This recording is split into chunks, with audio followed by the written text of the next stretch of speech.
in each of their first 2 games. It's their 5th straight 2-0 start, extending their longest streak in franchise history, and it's also the longest active streak in the National Football League. Swagoo, let's get right to it. Can the Bucs win the NFC with Baker Mayfield? They absolutely can. First of all, Baker Mayfield last night in a 2-minute drill, and you know this, CC, these games come down to this, especially when we start talking about the playoffs. They come down to those drives right there. Those games are decided by that. Now, the Bucs got a lot to fix, obviously. They 2-0 though, and I would love to be fixing them from 2-0 as opposed to 1-1 and 0-2. And as we saw the other night, the Falcons may be a problem as this season goes along. So that win means more to me week 1 for the Tampa Bay Buccaneers than it did after watching them destroy, the Minnesota Vikings. But yeah, Baker Mayfield, listen, man, everybody knows when Baker Mayfield was in Cleveland, I was his harshest critic. I don't think so. Well, because I thought he had more progressive commercials than Win. Yeah, so I think that was me. All right, go ahead. And it was obviously that was Cleveland, and we know what has transpired since then in Cleveland. So I've apologized to Baker for that, but I also think he learned a lot about himself by almost being out of this conversation for being a starter in this league and being where he is today. Baker Mayfield and the Tampa Bay Buccaneers with Todd Bowles and the way that they play defense and the opportunities that he's going to create, whether with his legs or the weapons he has on the outside, can be real contenders in the NFC based on what I've seen these first 2 weeks. Yeah, they can be real contenders if they can get to the finish line healthy. Yeah. And that's the biggest issue with them. I mean, Tristan Wirfs was out, Chris Godwin was out going into last night's game. They lost their right tackle, Gedeke. Emeka Egbuka got banged up in that game. Rachaad White got banged up in that game. Kalijah Kancey got banged up in that game. And you just wonder whether or not attrition is going to take its toll. But at its best, when they're fully healthy, this is going to be one of the most explosive offenses in the NFL.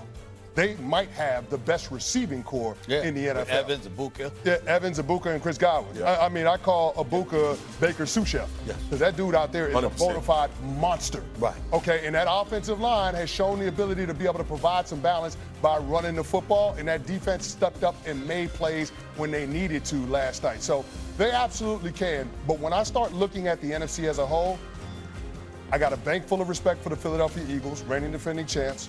You're going to have to contend with the Green Bay Packers, who look like the best team in football right now. The Commanders. And you can't or the Rams. I was going to say the Rams. The Rams, if Matt Stafford's back holds up, I have more confidence in them winning the conference than the Tampa Bay Bucs. The one thing the Bucs have going in their favor that those other teams don't is that they play in the NFC South. And that is a 2-team race at this point in the season. I am ready to summarily dismiss the Carolina Panthers and the New Orleans Saints. They will be non-factors in terms of who wins the NFC South. It's going to come down to the Bucs and the Falcons. And in the first year, with Penix being the full-time starter, how could you not give the benefit of the doubt to the Bucs? That's fair. No doubt about it. A couple of things come to my mind based off of last night's game. Number one, let's not forget that the Texans are considered to have the worst offensive line in football at this particular moment in time. So let's not forget that. You're going up against a Todd Bowles defense, for crying out loud. I know he's the head coach, but we all know anything that has something to do with defense, Todd Bowles has his fingerprints on that. So we got to get that out the way. This is what we're not picking up about Baker Mayfield as well. We've been talking about how he's been flinging that football, and deservedly so, because he's got weapons to throw the football to, and he knows how to finish the deal. Game-winning drives, his brother will show up, no doubt about it, and he deserves our praise. You know what else he deserves our praise for? Running the football. 100%. Think about this. I'm just looking at this right here. This is Baker Mayfield, 3 massive first downs with his legs, a 3rd and 1, a 3rd and 15. A 3rd and 10, but none was bigger than the 4th and 10, 15-yard run on the final drive.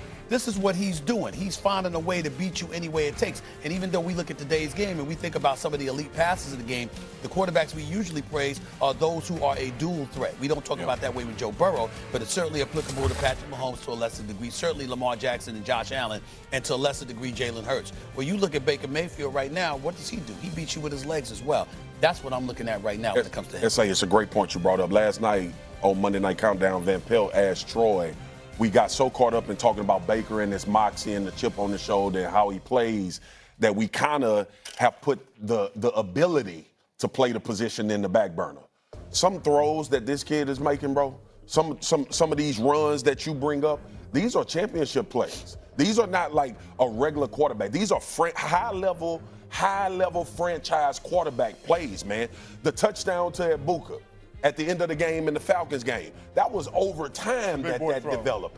Last night, getting those first downs late in the game, a 2-minute drive that was seamless. Chris, you know how hard that is. We done seen veterans poo-poo down their leg in 2-minute drills at times when things seemingly are to go bad. But this is another part that I think you throw into the pot, because I killed Baker enough, so I'm going to wax poetic on it. They going to play for him. And I think it goes a long way. This ain't Cleveland. This ain't Carolina. It goes a long way and say, when you get into these type of games and you have these things stocked already, remember the final drives in Atlanta, remember the final drive against the Houston Texans, when you get further down the road, that they going to remember that Baker Mayfield showed up in those moments, and he's been doing it since he's gotten to Tampa. I think that's going to matter. He was sacked 4 times. He was sacked 4 times, but still scrambled when it really counted, and they get to catch him. Time to move on, CC. Oh, my God. The speed and how he sees the field, it just opens up to go score. He's been special so far. Early candidate for Rookie of the Year. He's got 3 touchdowns now. Texans, early fourth quarter on a 4th and goal. Looks like C.J. Stroud has a chance for Collins here. He throws it up. He tries to give him a chance, throws it out of bounds. That is extremely good coverage by the Tampa Bay Buccaneers, though. 3.5 minutes to go. Texans down 14-13, but here comes Jayden. He's got some space after a weekend in which we saw a lot of big returns. Here's a huge one down to the 26. Flag on the play, picked up. Great field position, Texans, and it leads to Nick Chubb. Texans take the lead. Yeah, Nick Chubb still got something in the tank. That's speed. Can't go wrong if you run the ball. They go for the 2. They don't get it, so it's 19-14. Second consecutive week, Baker's Bucs have a chance at a late drive. Look at him avoiding trouble on 4th and 10. Unreal. Put it in Baker's hand. Like, shake and bake. Let him show you what he's got, baby. And he's been banged up early. Still goes and converts this 4th down. Incredible play. He looked dead to rights at the beginning of that play. A minute left. Bucs 2nd and 2 at the 45. Here comes Bucky Irving. Yeah, Bucky Irving was special. You can't tackle him. Oh, the cutback. It's still going, bouncing off of him. He really put them in position to win this game. Again, they had that great game-winning drive at the end of the game against Atlanta. Then they do it again last night. This is Mike Evans, takes them inside the 10. Mike Evans still doing it. 9 seconds left, and here goes Rachaad White. Touchdown, ball game, clutch game-winning drive for Baker and the Bucs. They win it 20-19, and so they are 2-0 with 2 last-second wins. And so the question to me is a pretty simple one. The answer may not be. I feel like yesterday we had a conversation about the big dogs in the NFC. It's Green Bay, it's Philadelphia, it's Detroit. Should Tampa Bay be in that conversation? They're right there, right on the cusp of it. I don't have them in that same tier as those top teams. For one, they're still not healthy. So I look at this team, and I will call them a resilient one. They're finding ways, you just talked about in week 1 and week 2, to finish games at the very end and find a way to win. That is without Tristan Wirfs. That's without McMillan. That's without Chris Godwin. All of these guys they don't have. I think that is a huge deal. He's giving you every reason they should be in there. That's why they should. They had 2 new tackles playing less and still find ways to win. This team is definitely in that same group. They've gone on the road against 2 good teams, beat them at their place. Again, coming back in the 4th quarter, you got to put them in that same category. This team has won the division 4 years in a row. Yeah. They always are in the playoffs. So they have the experience and they have the talent. And you're right, they're going to get healthier. Yeah. Tristan Wirfs will come back, and the whole offense.